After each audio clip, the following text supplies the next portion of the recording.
The woman was astonished to find that there was a person staring at her in the distance. She wanted to go over and ask for directions, but the other person kept backing away, keeping a certain distance between them all the time. Ruby didn't continue to approach the other person. However, when she turned to leave, that woman followed her instead. At that moment, a tourist happened to pass by. Ruby asked her to help go over and ask why that woman had been following her all the time. The tourist readily agreed. However, after she walked up to that woman, she suddenly looked at Ruby in horror and then screamed and fled. Ruby was also terrified when she saw this scene and sped up to flee from there. But no matter how far she ran, the strange woman always followed behind her. Ruby quickly hid in a tavern and tentatively told the guests in the room about her experiences. This morning, she had just arrived in Wales with the doctor. Just when the two were about to start their trip, the doctor suddenly stepped on something. Judging from its shape, it looked very much like a fairy ring formation. On the scroll in the middle of the formation were written the words, "Rest in peace, Crazy Jack." When Ruby turned to look at the doctor suddenly disappeared. You opened them and read them. I think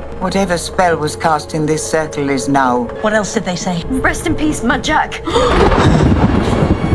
Ruby was frightened by the reactions of these people. At this time, someone suddenly knocked on the door frantically outside. Everyone showed a frightened expression and shouted that it must be Crazy Jack who had chased after them. They asked Ruby to quickly open the door since it was she who had attracted this monster. Under the urging of everyone, Ruby walked towards the door with great trepidation. Hurry up, I've got my hands full. You've got enough passes here to last 2 weeks.